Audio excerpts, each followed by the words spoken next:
Cumprimento a todos com a paz do Senhor. Quem está feliz com Jesus? Então encontra uma pessoa bonita de verdade do seu lado e dê um sorriso para ela.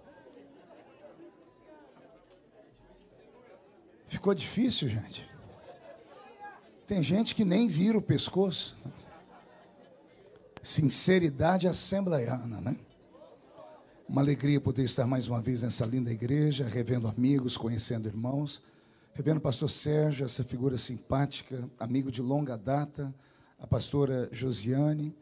Já nos conhecemos, já tem umas décadas, né? Eu envelheci, vocês não.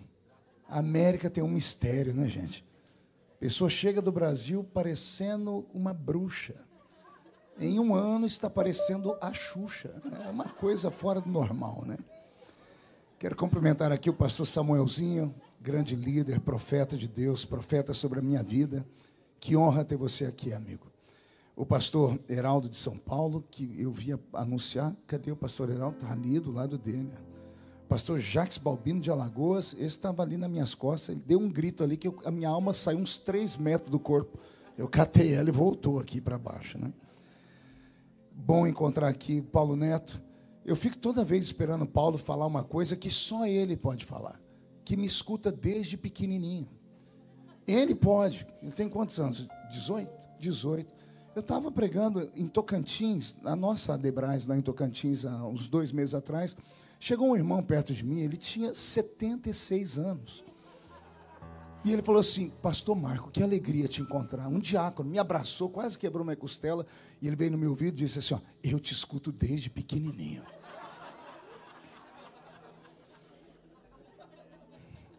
Eu falei: você tem certeza que sou eu? Ele disse: o senhor não é o Feliciano Amaral? Eu disse: não, Feliciano Amaral cantou na Arca de Noé para acalmar os animaizinhos daquela época, né? Mas tudo bem. Pastor Jonathan de Jacksonville. Cadê o pastor? Está aqui, Deus abençoe o senhor. E uma alegria estar aqui com o reverendo Duda Lisboa, acompanhado da sua esposa, a pastora Fernanda. Eles tiveram a graça de nos trazer aqui, viu, pastor? Estou muito feliz também que hoje, depois de alguns dias, o bispo Samuel respondeu meu WhatsApp. Não, eu quase fui renovado, porque o bispo tem uma certa dificuldade em responder o WhatsApp, né? Ele falou: Marco, estou aqui, vamos nos encontrar. Achei que ia achar ele aqui, né? Mas com certeza amanhã devo encontrar ele por aqui. O bispo é um grande amigo. E todas as vezes que eu vou em todas as igrejas de Madureira, eu não me canso de dar um testemunho. Que no momento mais difícil da minha vida parlamentar, quando o teto estava desabando, eu era o inimigo público número 1 do Brasil, não podia andar, eu apanhava em avião, em shopping center, onde você imaginar. Um dia eu estava dentro do meu gabinete chorando, dizendo: eu não tenho coragem de sair do gabinete para ir para a comissão, porque eram ativistas pelos corredores da Câmara, a polícia legislativa tinha que me escoltar.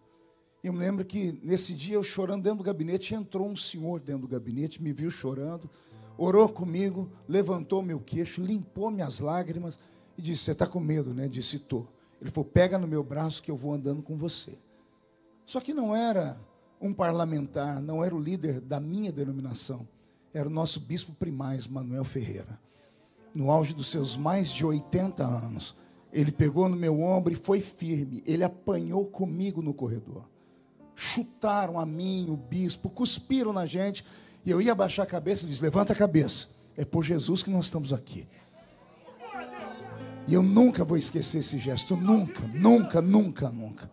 Então eu louvo a Deus pela vida de Madureira, né? Eu acho que eu sou mais Madureira do que missão. Só não me aceito como membro, mas não tem problema, né? Nem tudo é perfeito. Abra sua Bíblia comigo no livro de Deuteronômio, no capítulo de número 34. Glória a Deus. Deus está aqui. Agora que eu estou lembrando aqui do pastor Jonathan de Jacksonville, o senhor foi que me interpretou, né? Que eu passei uma vergonha no senhor terrível. Eu falava umas palavras, eu falei: isso ele não vai achar na língua. Eu falei para ele: fala giló em inglês.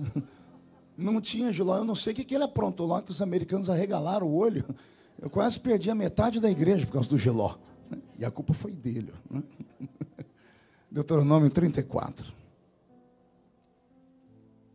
E então subiu Moisés das campinas de Moabe ao cume do monte Nebo, que está do lado do Pisga, que está de fronte de Jericó.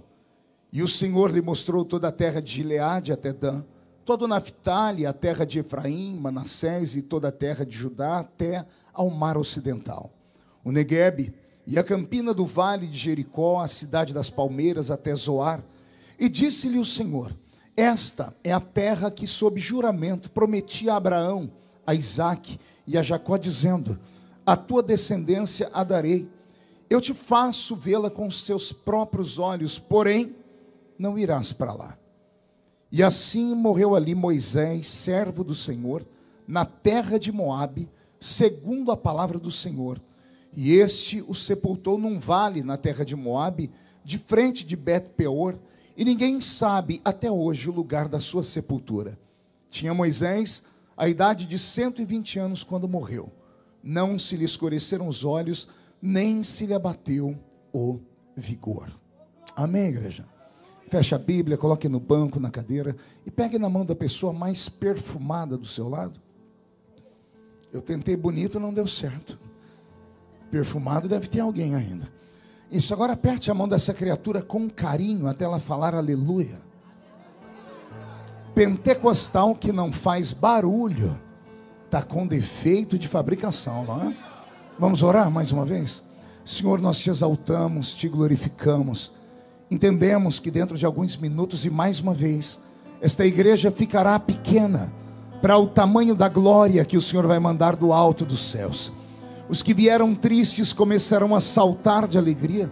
Os que vieram se arrastando não voltam para casa se arrastando. Hoje voltarão voando nas asas de um novo tempo. E antes que eu comece a revelar os seus oráculos, cerque esta igreja com a sua presença. E num raio de 5 quilômetros, onde houver um demônio alojado, eu dou a esses demônios segundos para sumir de Orlando, porque se não sumirem, serão queimados pelo poder da sua glória que aqui será derramada. Rasgue os céus sobre a Debrasa aqui em Orlando nesta noite. Manda anjos de fogo descerem aqui. Que estes anjos desçam trazendo brasas de fogo nas mãos. Comecem a esparramar estas brasas entre nós. E onde houver um crente cheio do Espírito Santo, pega ele nesta noite, Jesus, e mostra o caminho da verdadeira e poderosa adoração. Fala conosco, fica conosco. É o que eu te peço agora e sempre. E toda a igreja diz: os que podem, tomem o seu assento e dê a Jesus uma linda salva de palmas, porque Ele é bom, porque Ele é maravilhoso. Glória a Deus. Vou pedir ao meu amigo sonoplasta para me dar só um pouquinho de ganho de voz aqui. Aí você vai ganhar um beijo, viu? Eu estou vendo você rir. Pelo sorriso ele está carente, gente. Final do culto, todo mundo dando um abraço e um beijo ali no meu sonoplasta. É Wagner o nome dele? Do Vaso, eu entendi Wagner. Só entendi a primeira palavra, né? Amém, obrigado. Agora ficou legal. Se ficar assim até o fim, vai ser 42 beijos. Tá bom? Uma salva de palmas para o nosso sonoplasta. Glória a Deus. Eu estava pensando, pastor Sérgio, no que ministrar aqui nessa quarta-feira profética. Falei, com Paulo Neto vai ser meio difícil, porque o menino tem talento, né? Honra quem tem honra. E hoje eu conheci a mãe dele, que parece ser irmã dele, né? Falei para ele ali atrás, é sua mãe. Falei, você está mais velho do que ela, se cuida, né? E é bom que a intimidade é isso, Paulo, é uma bênção, né? A gente vai falando as verdades, vai soltando uma coisa atrás da outra, né? E então eu comecei a observar a igreja. Eu sou pequenininho, mas dali eu conseguia enxergar por cima. Eu vi alguns ficando em pé, uns adorando. Daqui outros foram ficando constrangidos e foram ficando de pé também, não porque queriam, mas porque os outros ficaram de pé. Eu vi uns saltarem, eu ouvi línguas, reverendo Duda. Eu vi pessoas adorarem. Eu vi o grito do Jesus. É o Jesus ali, aquele moço da barba branca ali, meu grande amigo de longa data. Eu sou amigo de quando ele tinha cabelo, imagina, né? Aí viraram a cabeça dele de cabeça para baixo, não entendi nada. O Jesus dá lugar hoje, viu? Porque todo lugar que ele está perto de mim, ele me incendeia, né? Então eu fiquei imaginando, por que alguns entre nós não conseguem se soltar numa reunião como essa? E aí eu já estava preparando uma mensagem daquela, né, assembleiana, regada a chicote. Mas aí o Senhor puxou a minha orelha ali, Samuelzinho, e me fez lembrar de histórias. E o que mais tem o velho pregador é história para contar. Me lembrei que uma vez, no auge do ministério, Eu pregava e plantava bananeira, eu dava golpe de Kung Fu no púlpito. Um dia o irmão perguntou se eu tinha recebido o espírito do Bruce Lee, né? Porque eu era fervoroso, né? Hoje pergunto, pastor, o senhor esfriou, o senhor não dá mais grito, nem golpe de Kung Fu. Eu falei, se eu der um golpe daquele, trava a coluna, né? São 23 comprimidos para dormir, eu tomo. A idade chegou, eu envelheci. Então o vaso não tem mais aquela habilidade, mas o coração do vaso ainda é mesmo cheio, com fé. Só que agora veio a maturidade nos dá muitos ensinamentos. E um deles foi num culto em que eu estava pregando, eu estava virado no giraia. A igreja foi ao terceiro céu e voltou, teve uns que ficaram por lá. Foi uma glória daquelas que o povo perdeu o rumo de casa, mas tinha uma viva alma, uma criatura, que não se movia. E ela estava, parece que de propósito, plantada bem na minha frente, no meu rumo. E como eu vi que eu atingi todo mundo e não atingi aquela criatura, eu comecei a alfinetar, né? E comecei a soltar os meus jargões pentecostais, que hoje são copiados pelo mundo todo. E eu comecei a falar e nada movia aquela mulher, nada movia o coração dela. Ela parecia que estava perplexa, perdida, uma cara de paisagem, um olhar perdido. Terminou o culto, os irmãos vieram tirar foto, e uma pessoa veio me pedir oração. E quem era? Ela, a dita cuja. E ao invés de humildemente perguntar para ela qual era o problema dela, não, eu soltei os cachorros. Eu falei, a senhora ficou o culto inteiro me desafiando, a senhora acha que eu não vi? Eu vi a senhora de braços cruzados me olhando com esse olho arregalado, a senhora não deu um glória a Deus. Eu pedi para ficar em pé, a senhora não ficou. Eu pedi para olhar para a esquerda, a senhora não olhou. Para a direita, a senhora não fez nada. A senhora paralisada estava e permaneceu o culto inteiro. E agora vem me pedir oração. Ela só deu um suspiro assim e disse, eu enterrei meu único filho ontem, pastor. Que vergonha. Que vergonha. E na hora eu me coloquei no lugar dela e disse, se eu tivesse enterrado meu filho ontem, eu não estava aqui. E eu falei, e a senhora, eu não sabia o que falar com ela. Eu falei, então, mas o que aconteceu, né, com seu filho? Ela disse, uma bala perdida, pastor. Matou meu filho. E ele estava indo para a igreja com a guitarra dele para tocar para o Senhor. E eu enterrei meu filho. Eu não ia vir para o culto, mas uma irmã disse, vamos para o culto, vai ter um pregador lá. Deus vai usar ele para falar com você.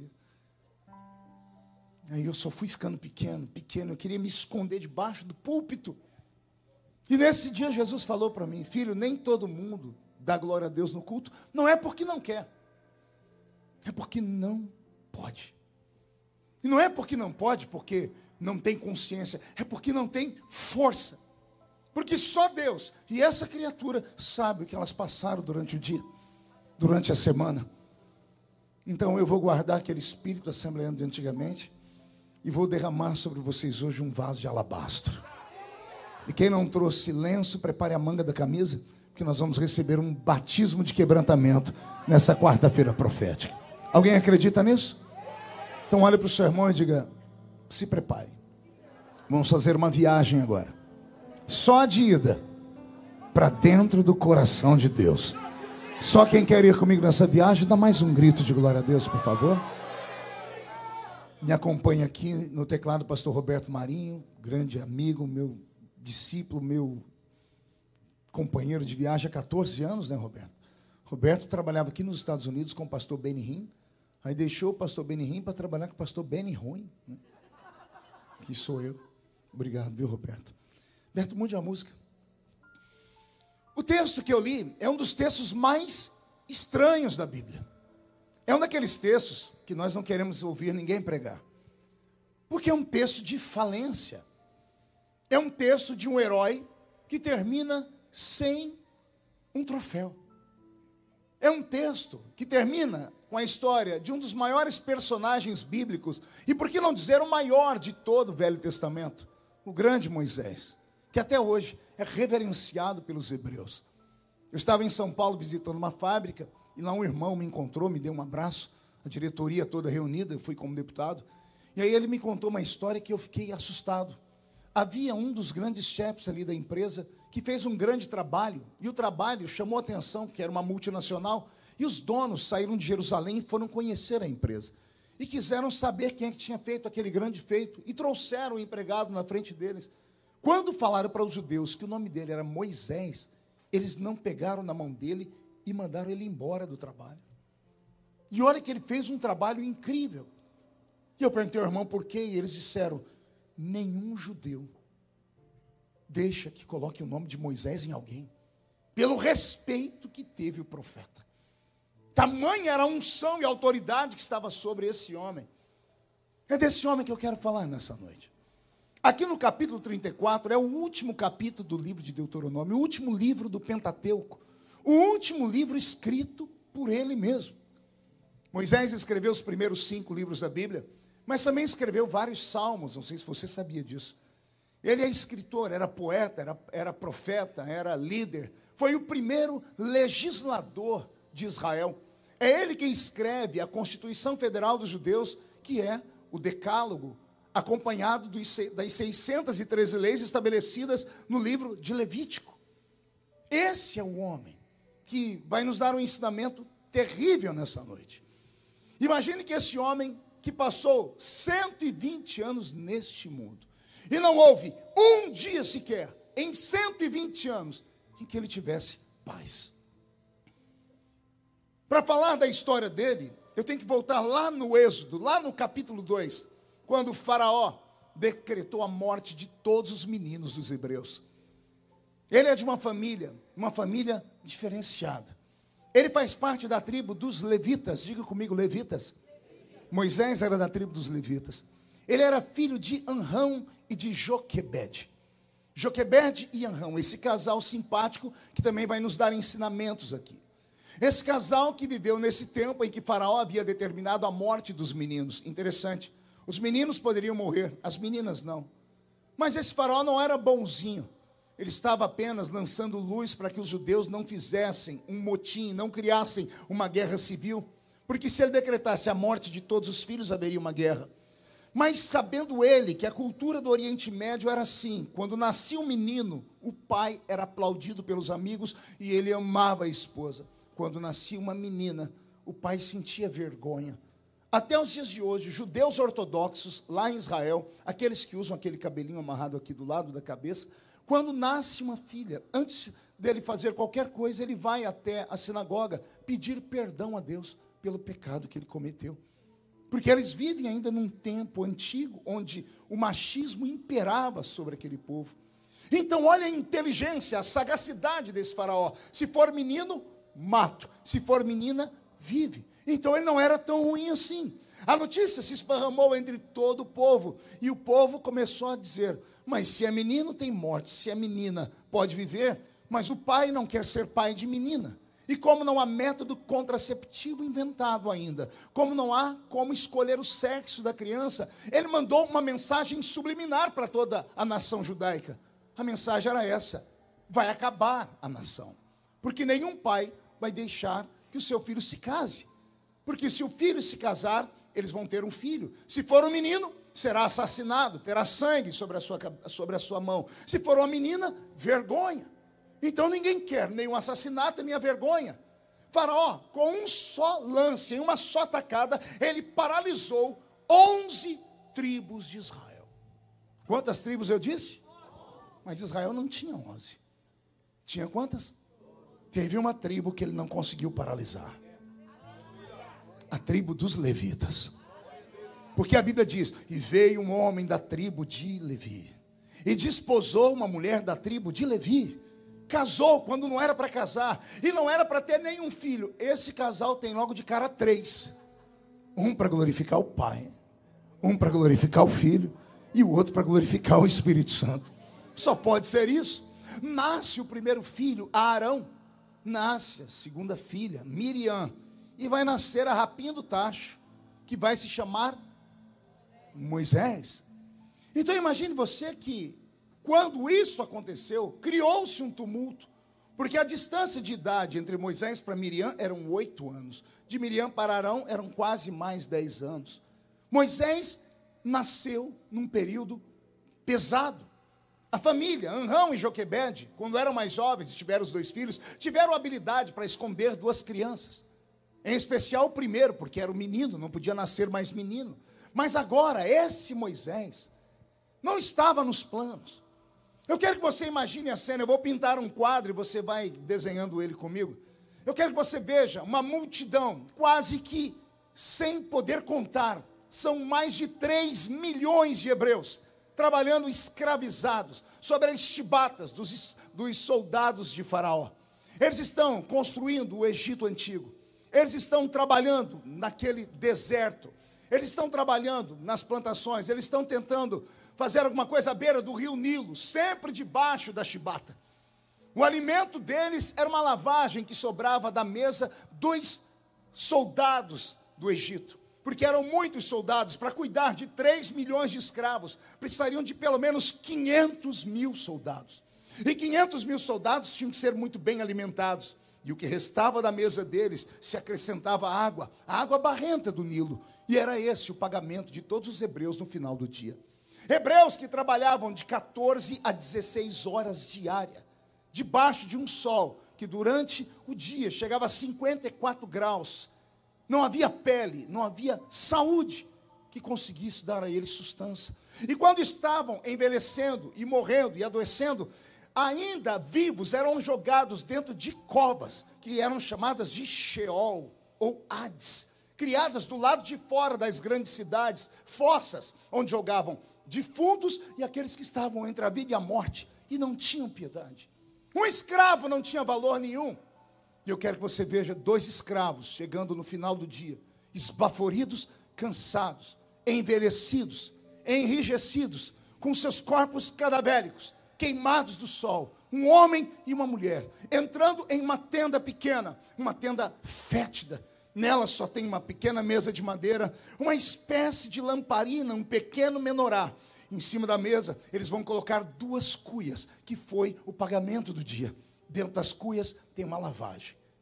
E os 2 agora estão comendo, olhando para o chão, porque deitado em meio a trapos de pano, tem um menino e uma menina. Eles estão comendo, ele está comendo com muita violência, está com muita fome. A mulher mexe aquela sopa. E eu imagino ela dizendo assim: querido, não consigo comer. E eu imagino ele dizendo: mas mulher, você trabalhou como eu. Mas meu estômago está embrulhando. Mulher, marido. E eu acho que eu estou grávida.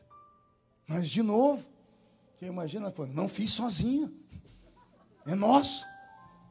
Mas, não tem mais nem menos. O Senhor deu, vamos adorar. Mas você tem consciência que a gente já não tem mais a força como antes? Nossos vizinhos enterraram seus filhos. Dependendo do que nascer do seu ventre, a nossa família inteira estará sofrendo. Vamos orar então, para que não haja sofrimento. Como é que a gente ora, Arão? Vamos pedir a Deus para mandar uma linda menina. Mas mulher, mais uma. Eu já passei vergonha com a Miriam. Homem, ou é ela, ou é a morte. E por 9 meses, eles oraram pedindo uma menina. Pastor, isso é invenção sua? Não, é a conclusão que eu cheguei. Pergunte por quê. Você já viu um pai e uma mãe esperar uma criança e quando a criança nasce não tem nome? Você já viu um pai e uma mãe trazer à vida um filho ou uma filha e não saber que nome colocar neles? Porque quem colocou o nome Moisés não foi a mãe dele, nem a família dele. Quem colocou o nome Moisés? Quem se lembra? A filha de Faraó. Por que foi ela que colocou o nome no menino? Porque o menino não tinha nome. E aí começa a divagação e o pensamento desse pastor. Por que as pessoas não colocam nome em um filho? É o único caso da história que eu conheço. Tem casos paralelos também. Quando há uma gravidez indesejada e o homem que fez não quer nem saber. Ele ignora, ele foge, ele muda de telefone, ele muda de cidade, muda de endereço, porque ele não quer nenhum tipo de contato, porque contato traz intimidade. E a intimidade, afeto. Só se coloca nome em uma coisa quando você quer criar afeto. Só memorizamos nomes de pessoas quando temos afetividade com ela. Quantas pessoas passam por você e você encontra elas depois, você fica até com vergonha que você não lembra. Mas alguns você memoriza na hora. Porque os que você memoriza, você criou afetividade com eles. Arão e Joquebede oraram 9 meses por uma menina, acreditando que Deus iria ouvir. Mas chegou o dia do parto. Quem vai fazer o parto é uma parteira egípcia. Ela é treinada e ela tem uma ordem: se for menino, use essa sua adaga, essa sua faca, que você vai usar para cortar o cordão umbilical, e corte a cabeça dele, corte a jugular dele. Menino não pode viver, não entre os hebreus. Se for menina, deixe que eles convivam com a vergonha. Joquebede está dentro da tenda. As hebreias davam a luz de cócoras, agachadas. Do lado de fora está Anrão, segurando a mão de Arão e Miriam, e os três estão orando, acredito. Daqui a pouco um grito estridente de dor, porque as entranhas de Joquebede se rasgaram. E de repente, junto com um grito de dor, um choro de bebê. E de repente um outro grito: não! Penso eu em Anrão entrando dentro da tenda para saber o que era o não que saiu da boca de Joquebede. E lá está a parteira com uma faca no pescoço da criança. E Joquebede, com suas entranhas dilaceradas, ajoelhada, implorando a parteira: não, não mata.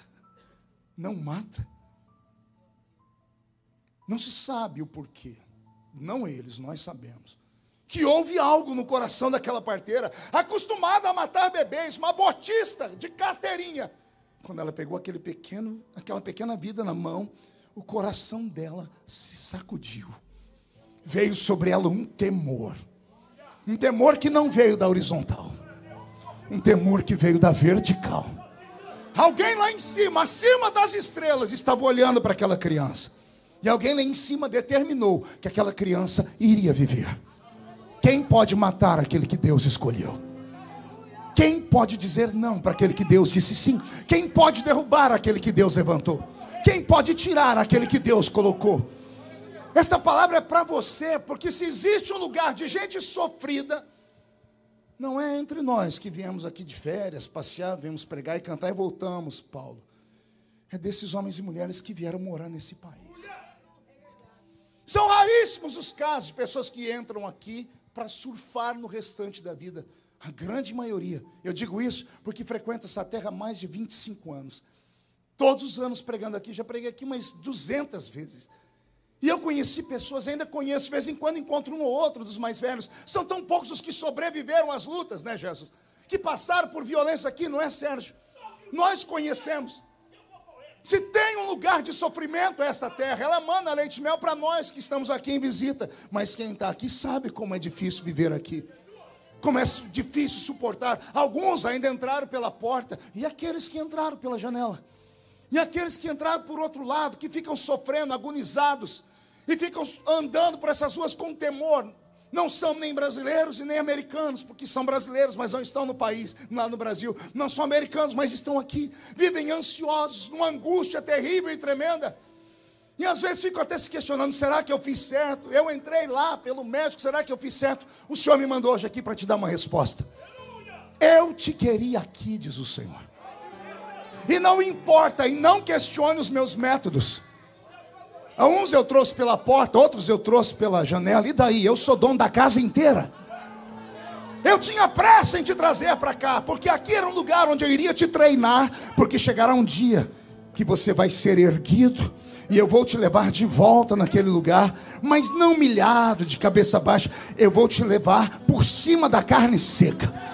Se tem um brasileiro que entende essa linguagem, cata ela, põe no coração. E agora não dá um grito não, dá um berro de glória a Deus aqui, porque eu quero ouvir. Grandes chamadas têm grandes preços. Grandes histórias têm muitas vertigens. Esse é o Jesus.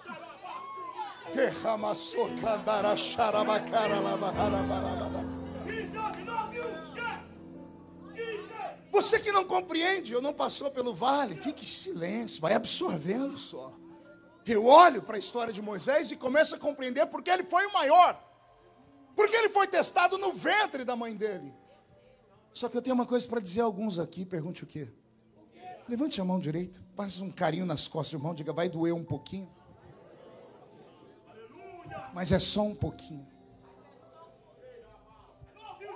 Moisés não é o único que sofreu dentro da barriga da mãe, não. Aqui dentro tem gente que sofreu também. Tem gente aqui que foi criado sem pai, sem mãe.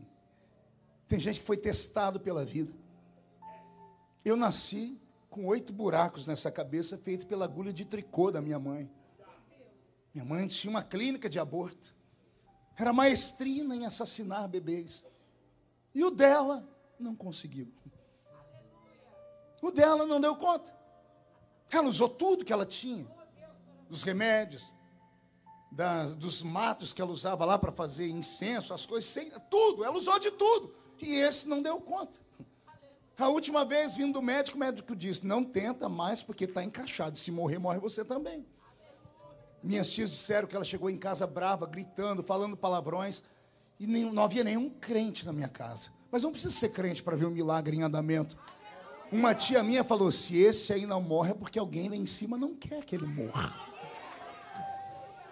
Que Jesus arranque do seu coração essa história de que você é filho de uma mãe solteira, de que você é filho de um aborto mal feito, de que você é filho de um método contraceptivo que não deu certo, que você é filho do carnaval, que você é filho de uma aventura. Não!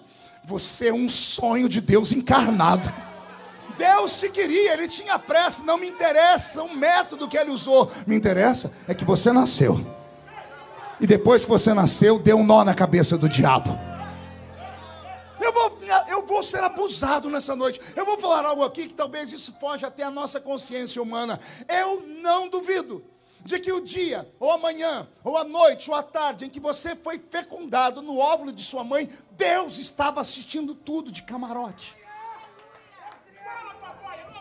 E sabe o que Ele fez? Ele viu você lá dentro, tentando chegar no óvulo. Oh, meu Deus. Bora para a ciência?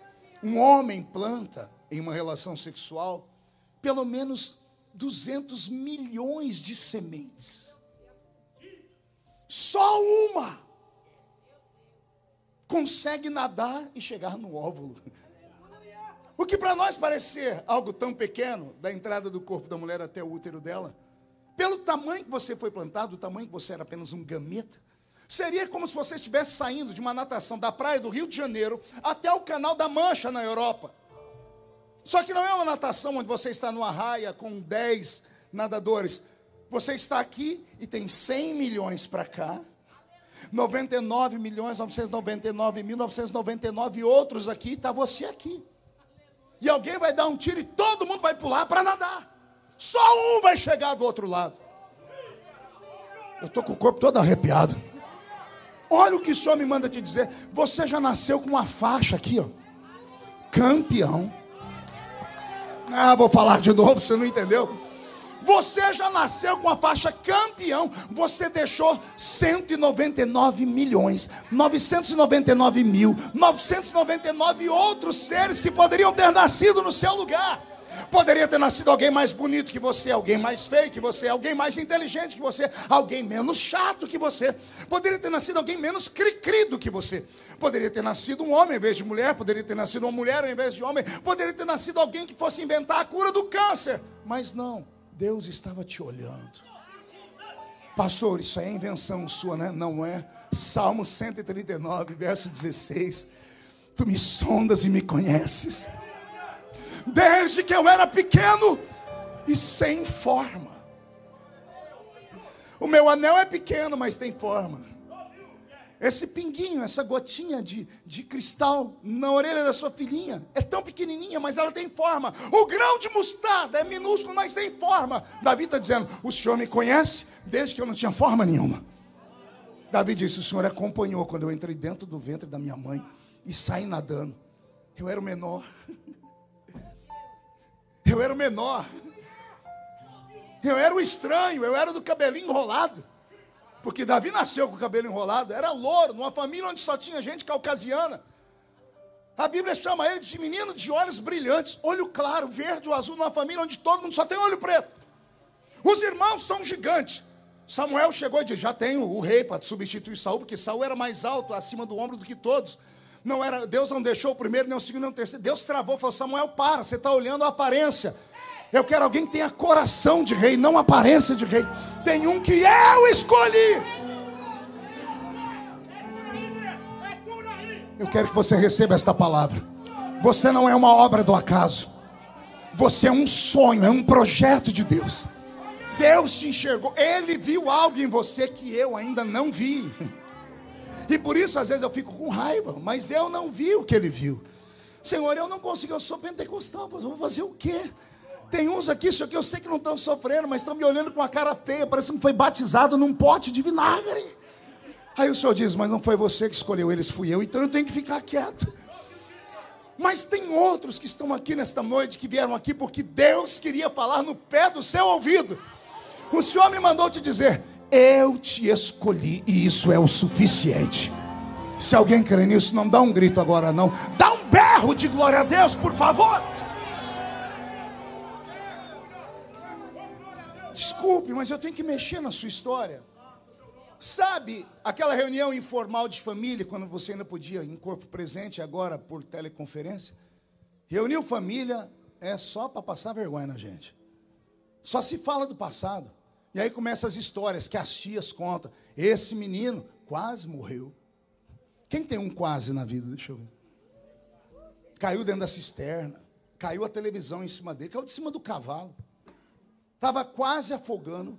Foi no terceira vez que eu achei ele dentro da água. Quantos aqui tem histórias assim? Você acha mesmo que foi um quase? Não foi um quase. O Senhor tinha um plano na sua vida. E por que eu já sofria, pastor? Porque o diabo pegou Deus te olhando.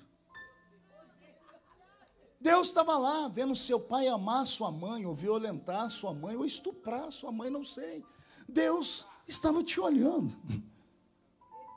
E o diabo conhece o olhar de Deus. De vez em quando Deus paralisa tudo para olhar alguém.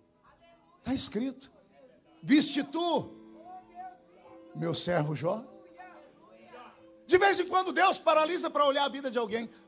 O diabo viu Deus te olhar. E isso deixou ele enfurecido, porque ele sabe que você é um perigo. Você é um elemento surpresa. O diabo não quer que você descubra quem você é de verdade. Porque se ele descobrir quem você, ou se você descobrir o que ele já sabe, e olha que ele não tem dom de revelação, ele é um psicólogo. Você acorda de manhã, olha sua filha, você sabe que não dá para dar nem bom dia, porque você fez a leitura. Se você tem habilidades como essa, imagina o diabo que esteve aqui com o primeiro homem. O diabo sabe que aquele que tem uma vocação divina, a aura dele é diferente. Tem algo, tudo na vida dele funciona diferente. Você nunca se perguntou por que as pessoas têm inveja de você? Vai lá, as pessoas têm inveja de você, todo mundo fala de você. Alguns pensam que o seu nome é osso para ficar na boca de cachorro. Te perseguem por tudo, você não tem onde cair morto com de lá vivo. Mas não é inveja do que você tem, eles têm inveja do que você é. E o que é que eu sou, pastor? Você é aquilo que você ainda não descobriu. Você tem um magnetismo pessoal. Você tem uma unção diferenciada. Você já viu pessoas cantarem, pessoas pregarem, mas você percebeu que tem uns que quando agarram o microfone muda o ambiente ou não? Lá na minha terra tinha uma irmãzinha dizendo assim, tem uns que são xodóis de Jesus. Alguém lembra de xodói? Aqui tem uma meia dúzia de xodói que eu estou vendo aqui. Tem algum xodó de Jesus aqui? Tem alguém que se sente um xodó? Pois bem, onde você chega, você rouba a cena. Não é que você não quer, você tem essa liderança. O Senhor te levantou para isso. E o diabo vive pisando em cima de você, te humilhando, usando as pessoas para te caluniar. E você vai se entregando aos poucos. O Senhor me trouxe hoje aqui para te dizer, 2024 não. Esse ano você não vai aceitar mais afronta. Esse ano quem viver verá para ver onde Deus vai te colocar. Vai haver um reboliço em Orlando, vai haver um reboliço na Flórida. Nem que Deus tenha que te tirar desse estado e te levar para outro, te trazer de outro para cá. Não me interessa, eu sei que o Senhor Deus vai colocar você em destaque. Porque Deus não fala com quem está ausente, Ele só fala com quem está presente. Quem sente que a palavra é para ele aqui? Então reage, pelo amor de Deus.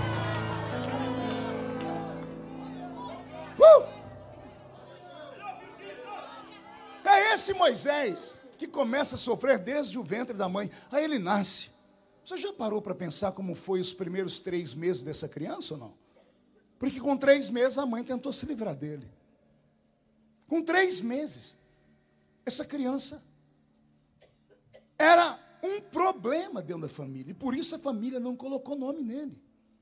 Nasceu o menino, a parteira não matou, e agora? E agora é não deixar os vizinhos saber que ele nasceu. E agora não deixar nem a família, os parentes, saber que ele nasceu. Porque se alguém souber e alguém contar, e alguém que perdeu o filho souber, por que matou o meu e o dele não? Agora tem que esconder uma criança. Como é que se esconde uma criança? Não havia babysitter. Então quem vai cuidar do menino é a mãe, que tem a irmã que tem 8 anos de idade, Miriam. Miriam recebe uma ordem da mãe, pergunte qual? Só fala se todo mundo perguntar. Enfia um pano na boca dele, ele não pode chorar. Porque se ele chorar, vão ouvir.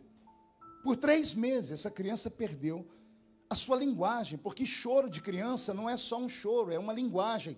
Pai não tem dom de interpretação de choro, mãe tem. A mãe sabe quando o choro é de dor, quando é de birra, quando é de sono e quando é de fome. A criança se comunica através do choro. Moisés não podia chorar, porque se chorasse, todo mundo ia ouvir. Segundo problema, Moisés não tinha comida. Pergunte por quê?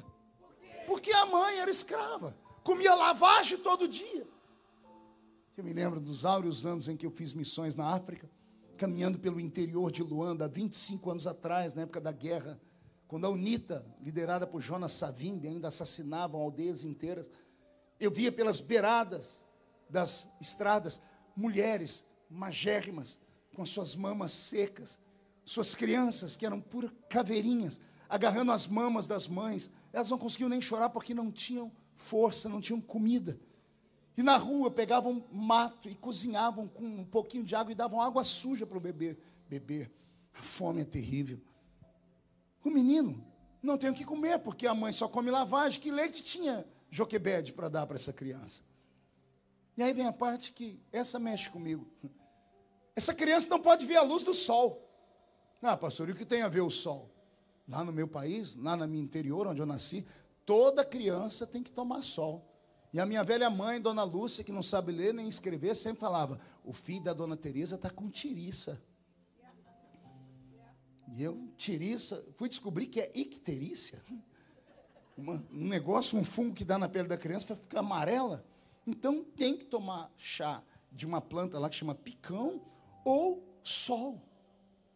Sem o brilho do sol, o fungo não vai embora. Moisés é um ser vivo e não pode ver a luz do sol, porque se estiver andando na rua com ele, alguém vai falar: deixa eu ver a menininha que nasceu, porque só meninas podiam estar vivas. Então uma criança que não tem alimentação, uma criança que não pode ver a luz do sol e uma criança que não pode chorar, qual é o destino dela? 3, 2, 1, morrer. Por isso não colocaram o nome nele. Mas aí vai lá na carta aos Hebreus e a Bíblia diz: e o menino crescia e era formoso. Oh meu Deus, eu vou repetir. Ele não tinha comida, ele não podia ver a luz do sol, ele não podia chorar, era para morrer. Mas o menino vai crescendo, vai ficando formoso, vai ficando bonito. E eu repito: quem pode matar aquele que Deus quer que viva? Quem pode tirar alguém daquele caminho que o Senhor escolheu para ele estar? Um belo dia, Joquebede e Arão chegam lá do meio do trabalho, olham para a criança, e a Miriam fala: não estou conseguindo mais segurar o menino.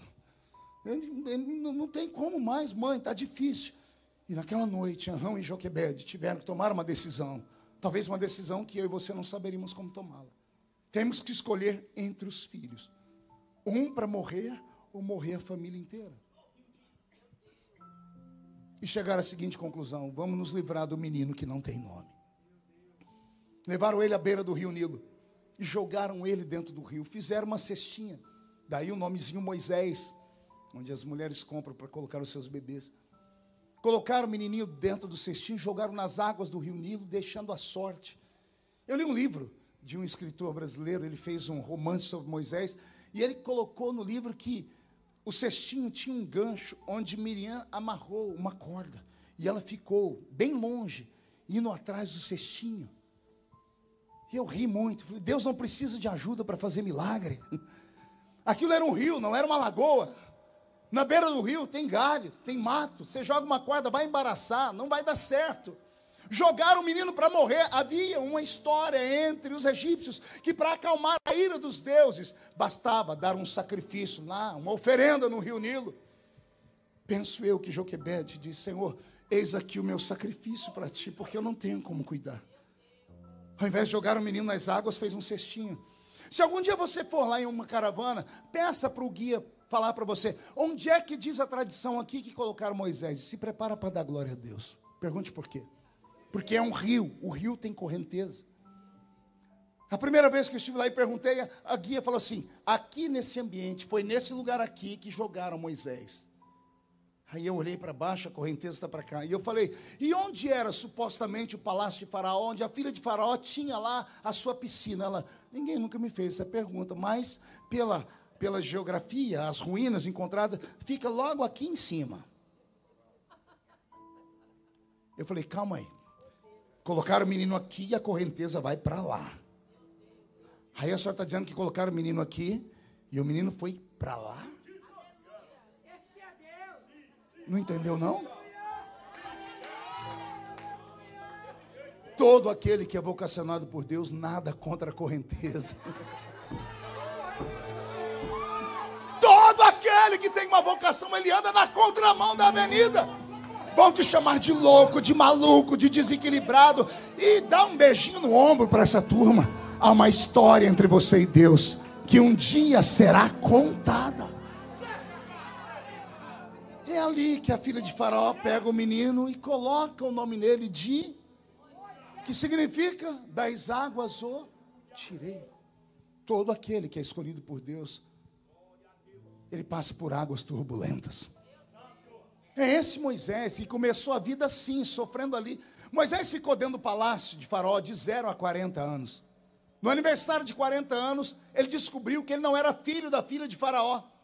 Uma das tradições dizem que ele estava com a roupa branca, descendo para uma sala com os convivas, parecido com o filho de Faraó, porque ele raspou a cabeça, e ele com a sua roupa branca de gala de aniversário, ele esbarra em uma moça que está lavando um dos corredores do palácio, e a água suja respinga na roupa dele, e ele ergue a mão para bater nela. Ela diz: não me toque, porque eu não sou escrava para você não, eu sou sua irmã.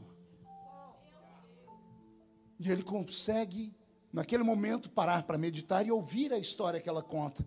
E daí a vida dele perdeu o sentido. O palácio não era mais o lugar dele. E ele começou a sair do palácio para ver como viviam os escravos. E em uma dessas idas e vindas, ele comete um assassinato, matando um homem que estava batendo em um judeu. Ele esconde na areia. No dia seguinte ele volta. Ele vê outros 2 judeus brigando, ele vai tentar apartar e alguém grita: vai querer matar a gente também, como você matou aquele ontem? E a notícia se esparramou. E ele, com medo de que Faraó o matasse, ele abandona a terra do Egito e se embrenha pelo meio do deserto. Ele tem 40 anos de idade. Então eu chego à seguinte conclusão: que de 0 a 40 anos de idade, ele viveu pensando que era alguém. Filho da filha de Faraó. Mas com 40 anos de idade, ele se viu um assassino. Foi para o meio do deserto. E ele começou a viver a vida dos mortais. Ele teve que trabalhar, aprender a guerrear, aprender a brigar, aprender a pastorear ovelhas, a ver a sua pele mudar de cor, porque agora ele está sendo queimado pelo sol. Ele é um fugitivo, ele é um assassino. E aí o que eu vou contar agora já foi cantado aqui. Ele tem 80 anos. Quantos anos? 80. E ele vai fazer uma coisa, só quem lê a Bíblia, pastor Sérgio, com uma lupa, para enxergar essas coisas. Ele pega as ovelhas do seu sogro Jetro e vai pastoreá-las em Midian. Só que Midian não tem relva, Midian não tem pastos, só tem montanhas. Quem é que vai pastorear a ovelha em montanha? Não tem capim para dar a ovelhas em montanhas. Eu tenho um pensamento, posso estar errado, mas é meu. Moisés tem 80 anos de idade. Ele regulou o retrovisor da vida. Ele olhou para trás e sentiu tristeza. Porque com 80 anos de idade, ele percebeu que ele não era ninguém. Só sofrimento, só pancadaria. Deus levou ele ao limite das feridas da emoção. No alto de Midian, digo eu, não a Bíblia, Moisés subiu para se despedir da vida. Não tem outra explicação, não tem nada lá naquelas montanhas. Não tem como pastorear ovelhas na montanha. Ele escondeu um lugar para se esconder E lá no alto da montanha, se despediu das suas ovelhinhas, ele pegou o cutelo. Com 80 anos, deve ter medido uma parte do corpo que seria fácil de se matar, para sair dessa vida, porque tem hora que dá vontade de deixar esse mundo. Todo ser humano passa por isso. Todo ser humano já pensou um dia em deixar de viver. Muitos entre nós que estão aqui já pediram a Deus a morte. E você não é o único. Tem profetas da Bíblia que pediram também. A unção de Deus não te blinda da dor. A unção te reveste para você pregar. Eu pregava hoje de manhã no Conselho de Pastores de Orlando, eu dizia, a unção de Deus vem sobre nós como estamos no púlpito, esse lugar aqui ele é mágico. A gente se torna um leão. Eu não peço perdão a ninguém pelas coisas que eu prego aqui. Aqui em cima eu não tenho amigos, não tenho parentes quando eu estou aqui. Quando eu vi, eu já falei. Porque aqui algo sobre-humano nos envolve. Por quê? Porque é uma unção que nos cobre. Mas ela só vem quando a gente está aqui. Quando a gente desce ali, passa 5, 10 minutos. E essa unção vem só para o exercício do ministério. Ela não nos blinda da angústia. Ela não nos blinda do medo. Ela não nos blinda da tristeza. Ela não nos blinda do sofrimento. Ser escolhido não é sinônimo que você será aplaudido. Se chegar no céu e encontrar um homem lá com os olhos desse tamanho, olheiras profundas, se aproxime dele. E nem precise de revelação. Chame ele de Jeremias. E ele vai falar para você, sou eu. E você pergunta, por que lá no Brasil um pregador te chamou de profeta das lágrimas? Você vai ouvir ele falar assim, eu sou lascado. Por que, Jeremias? Fui escolhido como profeta, profetizei 40 anos, nenhuma profecia minha se cumpriu enquanto eu estava vivo. O rei me chamou de falso profeta e me enclausurou. Me prendeu numa masmorra. Eu adoeci de tuberculose. Terminei os meus dias cuspindo sangue. Escrevi meu livro, Lamentações de Jeremias. Terminei o livro dizendo, renova os nossos dias como antes. A não ser que o Senhor esteja irado contra nós. Eu vivi, sofri, fui martirizado. Por causa do ministério que Deus me deu. Por causa da minha chamada. Por causa da minha vocação. E aí fica a pergunta, vale a pena? Vale a pena? E a dor? E o sofrimento e as lágrimas? Pergunto de novo, vale a pena? Eu vou deixar a Bíblia responder. Um dia, milhares de anos depois, eu imagino Jeremias lá no seio de Abraão, reverendo Duda, bicudo, aí enxugando as lágrimas, milhares de anos chorando, pastor Samuelzinho. E lá vai Jeová, falando, está tudo bem, Jeremias? Mais ou menos. Por que, Jeremias? O Senhor me levantou, preguei, fiz tudo, terminei. A vida agonizando, Senhor. Nada do que eu falei se cumpriu. Senhor, não valeu a pena. Eu imagino Deus falando assim, Jeremias, dá uma olhadinha lá na terra agora. Olha quem está andando lá, que lá chama-se Yeshua. É o meu filho. Olha o que vai acontecer agora. Imagina Deus mexendo os dedinhos e Jesus parando, dizendo assim, quem dizem os homens que eu sou?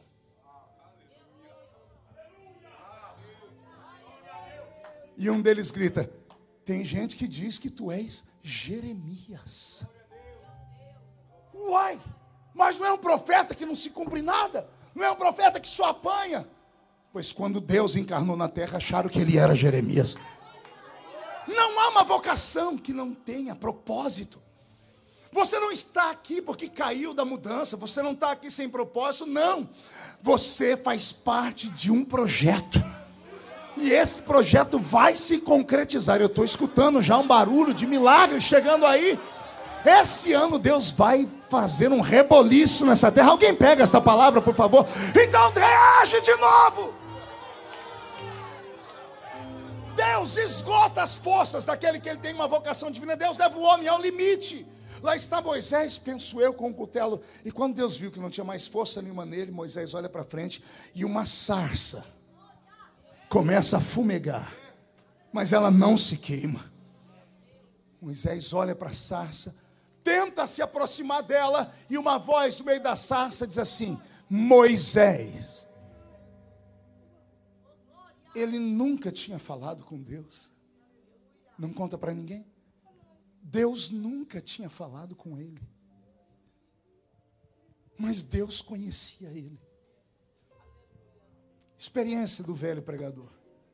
Deus fecha os lábios, mas Ele nunca fecha os olhos. Deus fecha os lábios, mas nunca fecha os ouvidos. O silêncio de Deus não significa que Ele te abandonou.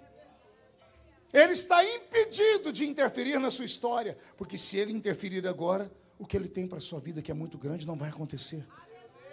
Por que você acha que Deus virou as costas para Jesus quando Ele estava no alto da cruz? Por que você acha que Jesus gritou, por que me abandonaste? Deus virou as costas, porque se Ele ficasse olhando para Jesus mais um pouquinho, Ele arrancava Jesus da cruz. E se Ele tirasse Jesus da cruz, todos nós estávamos condenados. Por causa daquele sofrimento, nós estamos vivos aqui hoje. Deus não tem falado com você só por isso, mas Ele não perdeu o controle da sua vida. Você está na palma da mão de Deus. Acredita no que eu estou dizendo. Eu não estou falando que eu ouvi alguém pregar, eu estou falando que eu vivo. Tudo comigo vai para o Jornal Nacional. Você já viu quantas histórias sobre mim? Quantas conversas? E olha eu aqui. As pessoas me perguntam, qual o seu segredo? Eu digo, é simples, os meus pés fincados em uma rocha. E eu sei que o meu Redentor vive.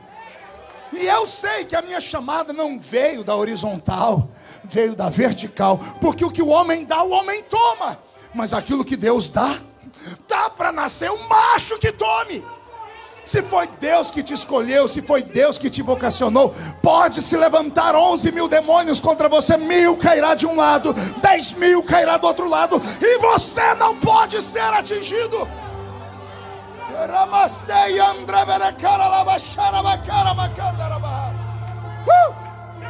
Aleluia! Aleluia! Ânimo! Não há espaço para covardes. O covarde amarra a mão de Deus. A única força capaz de colocar as mãos de Deus para trás é a covardia. O Senhor Jesus disse, não pude operar aqui porque vocês não creram. Tiveram medo da sua religião, dos seus líderes religiosos e não quiseram me seguir. Vocês amarraram as minhas mãos. Deus ajuda o fraco. O fraco ele pega na mão e salta muralhas. Mas o covarde não. Não seja covarde. Você é príncipe. Você é uma princesa. Príncipe e princesa não pode andar de cabeça baixa, senão a coroa cai. É por isso que não te respeitam. Não te respeitam porque você não se dá o respeito. Se você não acreditar na sua história, na sua chamada, quem vai acreditar? Vou repetir de novo. Se você não acredita que foi Deus que te trouxe aqui e que vai dar tudo certo, quem vai acreditar? Ah, pastor, mais nem menos. Quem fala de você não paga as suas contas. Quem fala de você não abre as portas para você. Quem fala de você não te visita. É por isso que quando eu estou na presença de Deus, eu não estou nem aí para quem as pessoas pensam que eu sou. Eu me entrego, eu pulo, eu grito, eu falo em línguas. Não é para você, é para Ele. Eu danço, eu corro. Corre mesmo, Jesus. Pula, que deixa de chamarem de maluco. As pessoas não sabem o que estão perdendo. Se você sentisse o que Ele está sentindo, você ia correr com Ele também. Por quê? Porque a alegria do Senhor é a nossa força. Eu estou ouvindo barulho de espadas acima do teto desta igreja. Demônios e anjos estão degladiando. E eu já sei de quem é a vitória. A vitória é de quem tem uma vocação divina e acredita que tudo que está passando foi o Senhor quem permitiu, ou foi o Senhor quem mandou. O diabo até queria, mas ele não pode enfiar a mão na sua vida nem na sua história. Não pode. Você acredita nisso? Aquele ser daquela sarça se apresentou a Moisés. Moisés disse, qual é o seu nome? Ele disse, eu sou o que sou. E ali nasce um ministério de prodígios aos 80 anos. Murcha a barriga, estufa o peito. Olha para quem está do seu lado e diga, essa bananeira ainda vai dar cacho. Pegou aí, Samuelzinho?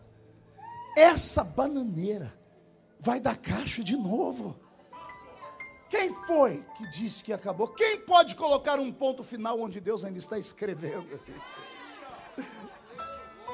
Homens colocam vírgula, ponto e vírgula, até um hífen, mas ponto final, só a caneta dele.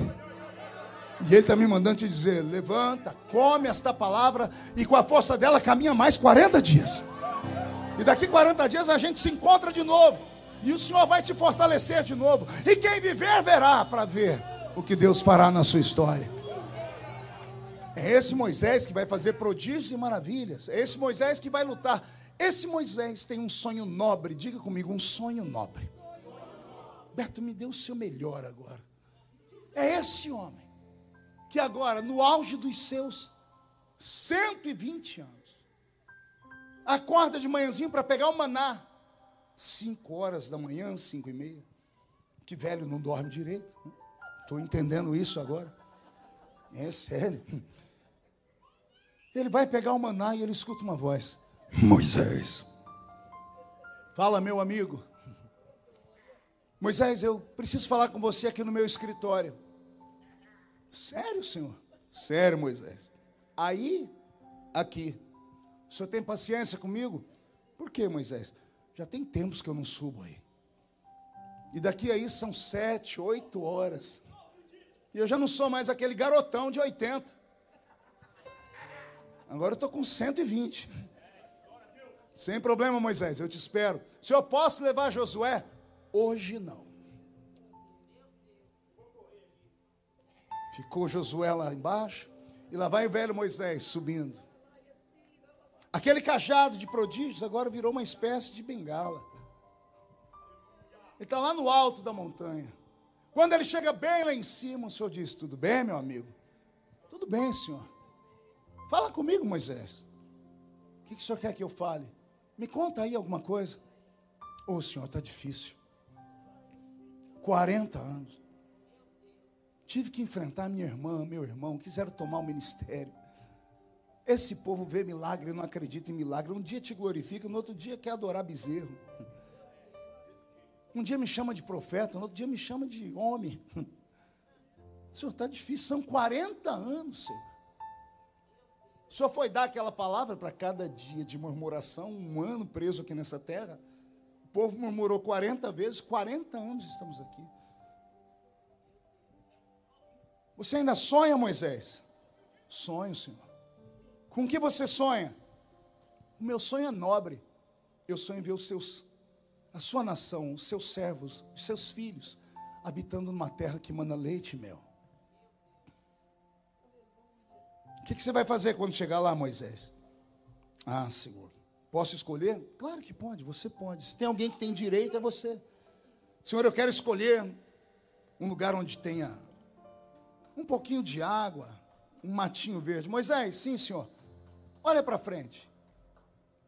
Estou olhando. O que você vê? Só nuvens. Ô, Moisés, desculpa. E agora? Eu vejo uma terra. Desenha ela, Moisés. Senhor, aquilo azul que parece espelho é água? É água, Moisés. É ali que você quer fazer a sua casa? Sim, Senhor, é ali. Vou mandar os filhos de Bezaleel e a Oliabe, os engenheiros, fazerem uma cadeira de balanço para mim. Vou ficar curtindo ali, Senhor, o resto dos meus dias, vendo os meus netos, os meus bisnetos, pescando um peixinho. O meu sonho é entrar na terra prometida, Senhor. Moisés, quanto tempo você acha que dá daqui até lá? Meus cálculos, 3 dias. Senhor, que terra é essa? Senhor, que terra é essa?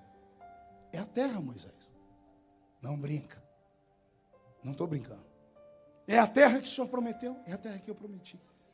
Aquela que eu estou lutando há 40 anos. É ela, Moisés. Senhor, meu coração está acelerado. Senhor, então me deixa descer. Me deixa pedir para os filhos de Coate, aqueles que levam a arca sobre os ombros, que preparem a arca da aliança. Me deixa pedir para que os levitas preparem as trombetas, as roupas brancas. Permita-me, Senhor, que eu peço às meninas que ensaiem aquela dança de Miriam, quando atravessou o Mar Vermelho, cantando: só o Senhor é Deus. Permita-me preparar um culto. Calma, Moisés, abaixa a adrenalina. Fala comigo mais um pouquinho. O que o Senhor quer, Senhor?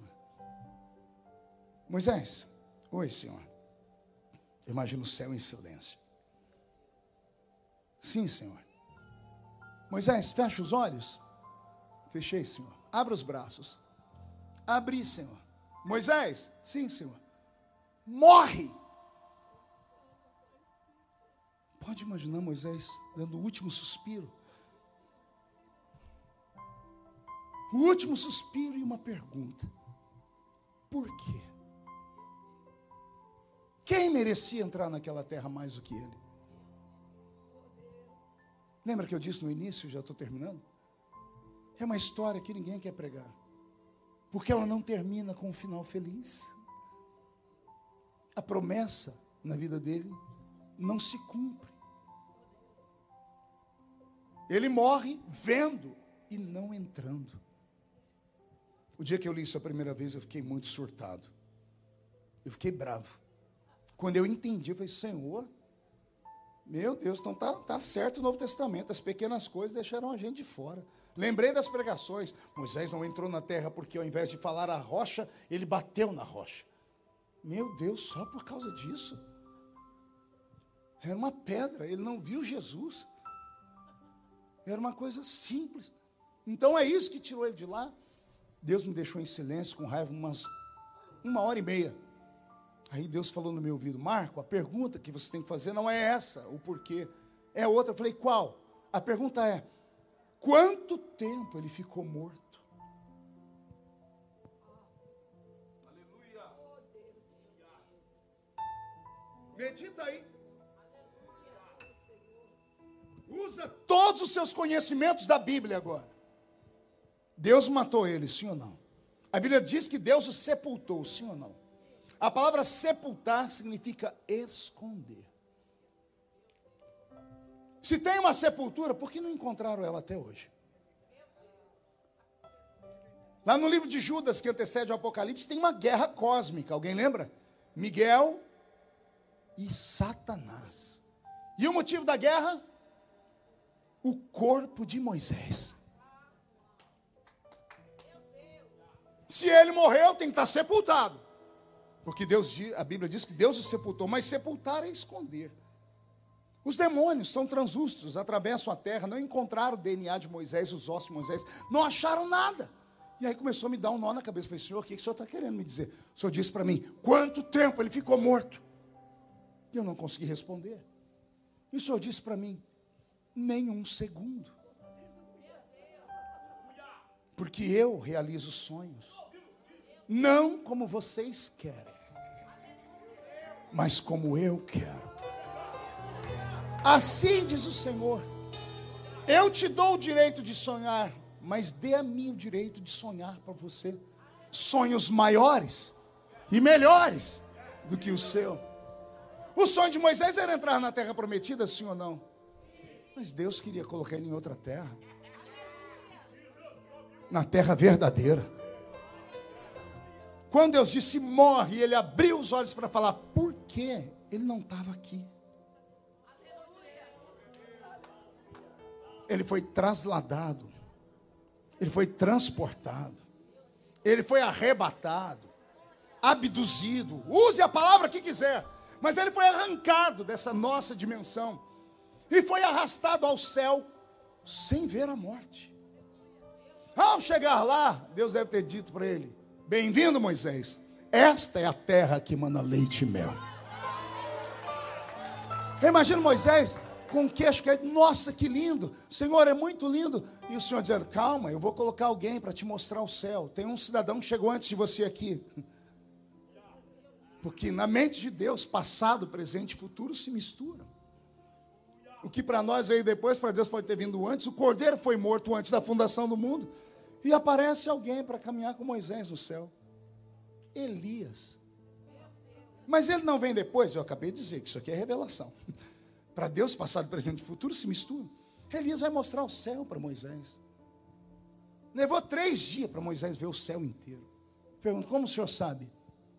Que a minha Bíblia diz que um dia para o Senhor é como?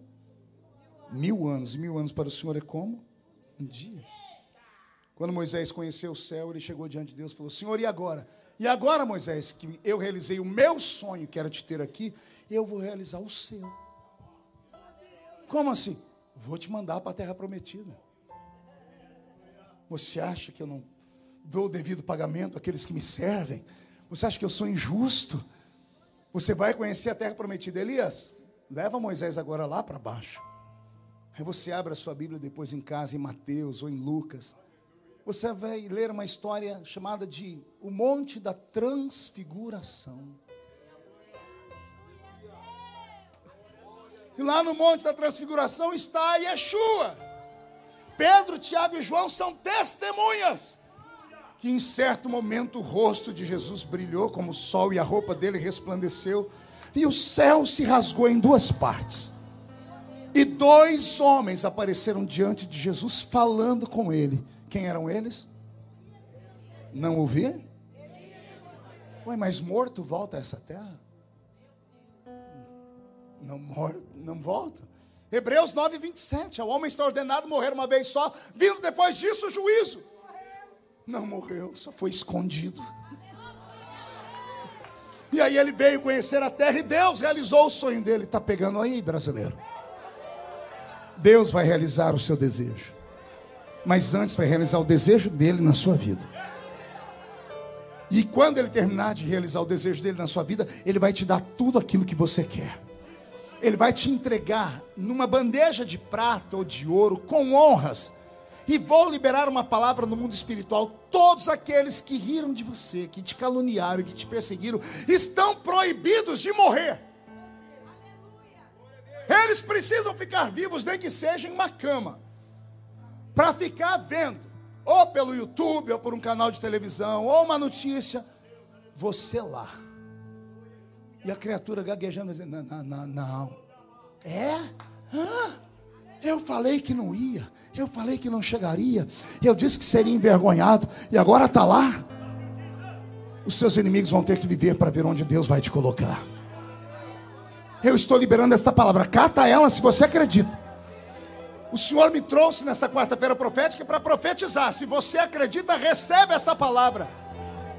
Vai haver um tempo de tanta honra na sua vida. De tanta honra que para cada dia de humilhação haverá dupla honra. Haverá tanta honra na sua vida que a sua família vai se curvar, os seus amigos vão se curvar, os seus inimigos vão te aplaudir. Quem viver verá para ver o que Deus faz, porque Ele é dono dos tempos, como disse o pastor Sérgio no início deste culto. E com essa palavra eu encerro dizendo que com 120 anos de idade Moisés viu o que Deus é capaz de fazer com aquele que não é ninguém. Até os 40 ele achava que era alguém. De 40 a 80 ele viu que não era ninguém. De 80 a 120 ele viu do que Deus é capaz de fazer com aquele que não é ninguém. Primeiro Deus esvazia, para depois ele encher com a sua glória. Primeiro ele te joga na cova.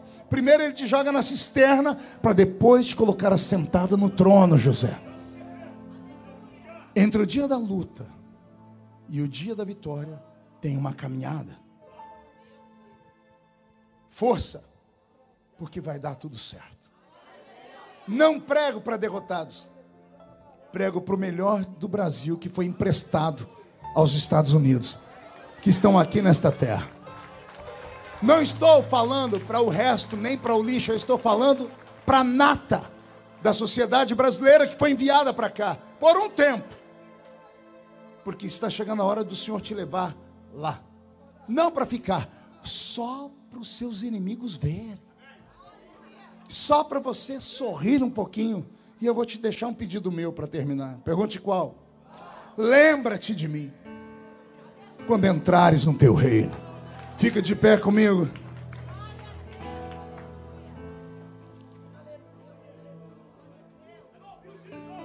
Eu encerro pedindo que todos inclinem a cabeça, querendo fazer uma oração, uma última. Eu queria orar só com pessoas que estão aqui nesta noite, que estão passando por processos violentos, dores profundas, calúnia terrível, vales tão profundos que você não consegue enxergar a luz.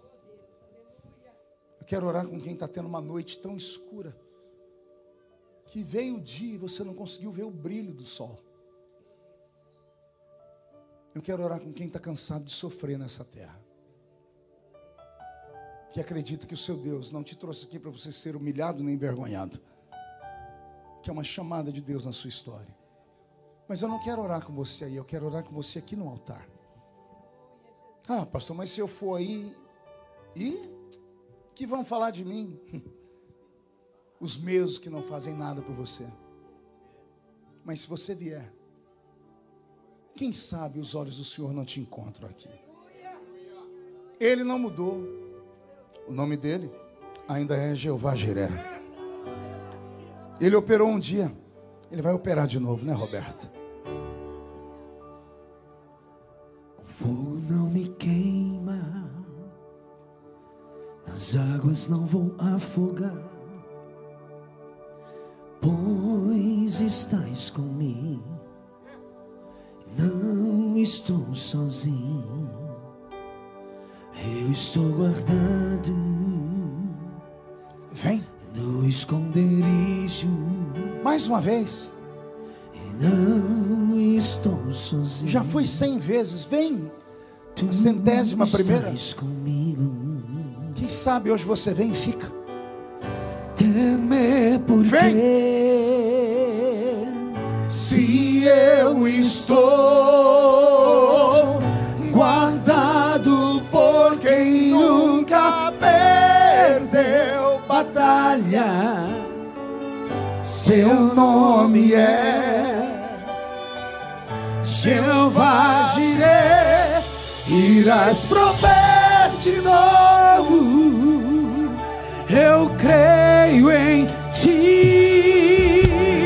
Haja o que houver, venha o que vier, irás prover de novo, eu creio em ti. Eu não vivo do que vejo, mas vivo do que creio. Irás prover de novo, eu creio em ti. Ah, eterno, é na autoridade desta palavra, é na força deste louvor que nós oramos por esses homens e mulheres que vieram à frente do altar. Gente que o Senhor ama, gente que não aguenta mais a humilhação e a vergonha, gente que já entregou os pontos, mas que hoje está dando mais uma chance a si mesmo.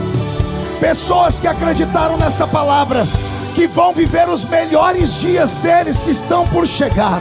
Senhor, vai haver uma mudança, vai haver uma situação. O Senhor vai usar alguém daqui, dali ou de acolá.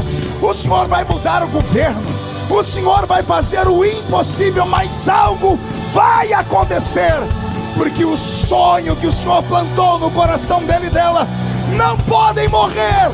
Tu és o mesmo. A tempestade e o vento forte não vão roubar a minha fé em ti, meu Deus. A tempestade e o vento forte não vão roubar a minha fé em ti, meu Deus. A tempestade e o vento forte não vão roubar a minha fé. Senhor, aos que vieram à frente, força, ânimo, renovo. Quando eles atravessarem a porta e irem para os lares deles, eles não irão sozinhos, irão escoltados pelos seus anjos, e a sua Shekinah irá cobri-los. Surpresas vão começar a acontecer amanhã já, e domingo já terão testemunho para contar. Daqui até dezembro coisas extraordinárias vão acontecer, e quando eu voltar aqui, Senhor, eu virei testemunhos, porque ninguém perde em estar na sua presença. Eu peço a todos que estão ajoelhados que fiquem de pé, e os que estão de pé que levantem a mão direita para o céu aberta comigo, e digam comigo, em nome de Jesus: todos os demônios que roubaram a minha fé, a minha alegria e a minha paz, eu ordeno venham para a palma da minha mão. Feche a sua mão com autoridade. É um ato profético na quarta-feira profética. Eu conto até 3, você joga no chão e pisa em cima. E aí você vai encontrar 2 pessoas, porque é um ato profético. Você vai abraçar 2 pessoas, porque a Bíblia diz que quando 2 ligam na terra, está ligado no céu. E você vai dizer para essa pessoa que você abraçar: tem uma mudança de Deus chegando aí.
Vai acontecer um milagre. 1, você nunca mais será o mesmo.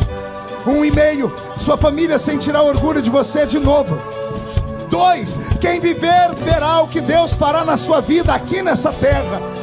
2,5, esta igreja vai ser sacudida por milagres. 3, jogue no chão, pise em cima. Eu não sou daqui. Abrace 3 pessoas, 2, 4, 20. Profetiza sobre ela. Buscar, e com ele eu irei.